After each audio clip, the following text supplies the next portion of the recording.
سرکار دو عالم، سرور دو عالم، آقائے دو جہان حضرت محمد مصطفیٰ صلی اللہ علیہ وسلم بڑی جامع اور دلکش شخصیت تھی۔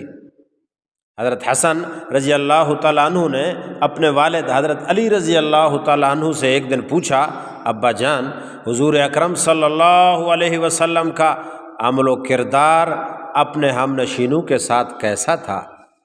حضرت علی رضی اللہ تعالیٰ عنہ نے جوش عقیدت سے اس طرح بیان کرنا شروع کیا کہ آپ صلی اللہ علیہ وسلم ہر ایک کے ساتھ خندہ پیشانی کے ساتھ پیش آتے تھے۔ آپ صلی اللہ علیہ وسلم نہ سخت مزاج تھے، نہ بدخو، نہ کبھی بےہودہ بات زبان سے نکالتے اور نہ کبھی کسی کی عیب جوئی کرتے، نہ رغبت کا اظہار فرماتے۔ تین چیزوں سے آپ صلی اللہ علیہ وسلم نے ہمیشہ اپنی ذات کو محفوظ رکھا۔ نمبر 1 کبر و غرور، نمبر 2 مال و دولت جمع کرنے سے، نمبر 3 فضول اور لا یعنی باتوں سے۔ اسی طرح تین چیزوں سے آپ صلی اللہ علیہ وسلم نے دوسروں کو محفوظ رکھا۔ کبھی کسی کی مذمت نہیں کی، نہ کسی کی تحقیر کی، کسی کو عیب لگا کر شرمندہ نہیں کیا، کبھی کسی کے پوشیدہ عیب کی کھرید نہیں کی۔ آپ صلی اللہ علیہ وسلم صرف وہی بات کرتے تھے جس پر خدا سے اجر و ثواب کی توقع ہوتی تھی۔ مجلس میں جب آپ کچھ دیر ارشاد فرماتے تو لوگ اس طرح خاموشی اور ادب و محبت کے ساتھ سنتے گویا ان کے سروں پر چڑیاں بیٹھی ہوئی ہیں۔ آپ صلی اللہ علیہ وسلم جب تک بولتے سب یکسوئی اور توجہ کے ساتھ سنتے، کوئی بیچ میں آپ کی بات کاٹ کر نہیں بولتا تھا۔ جب آپ خاموش ہو جاتے تو لوگ اپنی بات پھر کہتے تھے۔ اگر کبھی کوئی اجنبی بدو آپ صلی اللہ علیہ وسلم سے سوال کرنے یا کچھ کہنے میں بے ادبی کر بھی بیٹھتا تو آپ تحمل و صبر سے کام لیتے تھے، کبھی غصے کا اظہار نہ فرماتے۔ لوگ ناگواری کا اظہار کر کے اسے وہاں سے ہٹانے کی کوشش کرتے تو آپ اسے گوارا نہ کرتے اور فرماتے، جب کوئی ضرورت مند تمہارے سامنے اپنی حاجت رکھے تو اسے مایوس نہ کرو، جہاں تک ہو سکے اس کی حاجت پوری کرو، ورنہ نرمی سے صبر و شکر کی تلقین کرو۔ اپنی تعریف سے کبھی خوش نہ ہوتے۔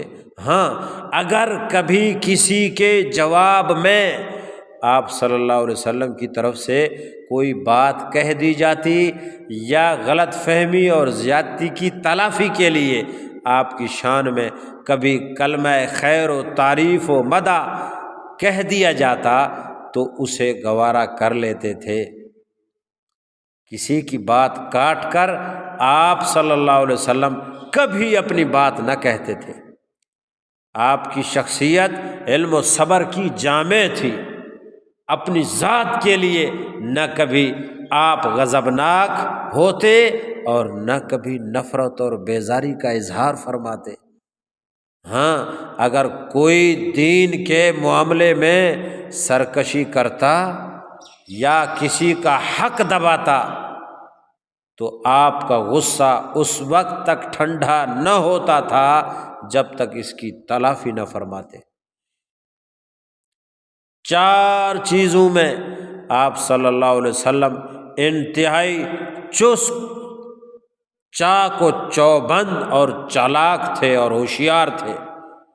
ان میں کبھی سستی نہ دکھاتے تھے۔